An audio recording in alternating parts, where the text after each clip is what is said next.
മാന്യ സഹോദരന്മാരെ, സഹോദരികളെ, നിങ്ങൾക്ക് അള്ളാഹുവിൻ്റെ കരുണയും അവൻ്റെ പക്കൽ നിന്നുള്ള എല്ലാവിധ സഹായവും എന്നെന്നും ലഭിക്കുമാറാവട്ടെ എന്ന് പ്രാർത്ഥിച്ചുകൊള്ളുകയാണ്. ഞാനിന്ന് പറയാൻ പോകുന്നത് അള്ളാഹുവിൻ്റെ റസൂലെ നടപ്പാക്കിയ ഒരു നീതിയുടെ സംഭവമാണ്.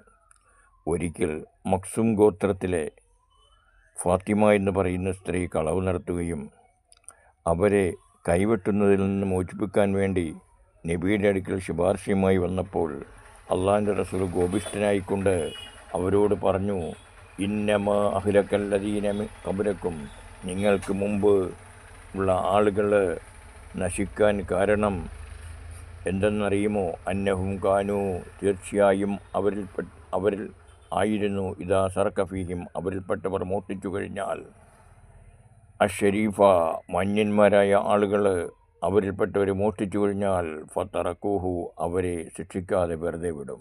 ഇതാ സറക്ക ഫീഹിമുൽ ആയിഫു, ദരിദ്രന്മാരും അതുപോലെ തന്നെ ദരിദ്രന്മാരും സമ്പത്ത് ഇല്ലാത്തവരുമായ ദുർബലരായ ആളുകൾ മോഷ്ടിച്ചു കഴിഞ്ഞാൽ, അഖാമു അലൈഹിൽ ഹദ്ദ, അവരുടെ മേൽ ശിക്ഷാ നടപടികൾ സ്വീകരിക്കും. എന്നിട്ട് നബി പറയാണ്, വല്ലാഹി, അള്ളാഹുവിനെ തന്നെ സത്യം, ലൗ അന്ന ഫാത്തിമ, എൻ്റെ മകൾ ഫാത്തിമ, തീർച്ചയായും ബിന്ദു മുഹമ്മദിൻ്റെ മകൾ ഫാത്തിമയാണ് ഈ കളവ് നടത്തിയതെങ്കിൽ, സറക്കത്ത്, അവളാണ് കെട്ടതെങ്കിൽ, ലക്കത്തഅ്തു യദഹ, അവളുടെ കൈ ഞാൻ മുറിക്കുമായിരുന്നുവെന്ന്. ഇതിൽ നിന്ന് സഹോദരന്മാരെ, നമുക്ക് മനസ്സിലാക്കാൻ പറ്റുന്ന ഒന്ന് രണ്ട് കാര്യങ്ങളുണ്ട്. അള്ളാഹിൻ്റെ റസൂല് ശിക്ഷ നടപ്പാക്കുമ്പോൾ അത് ദരിദ്രനെന്നോ സമ്പന്നനെന്നോ മാന്യനെന്നോ നോക്കിയിരുന്നില്ല. സമൂഹത്തിൽ ആര് തെറ്റ് ചെയ്താലും അവരെ നീതിപൂർവ്വം ശിക്ഷിക്കുക എന്നത് ഇസ്ലാമിൻ്റെ നിയമ നടപടിയായി നബി സല്ലല്ലാഹു അലൈഹി വസല്ലമ സഹാബത്തിന് പറഞ്ഞു കൊടുത്തു.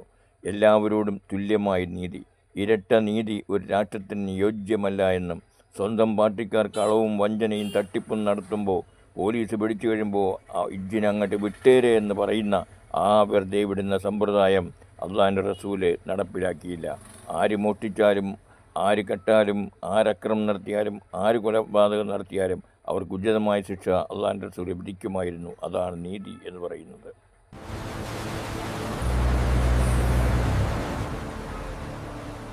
എല്ലാവർക്കും കനാപുരം വ്ലോഗിലേക്ക് സ്വാഗതം.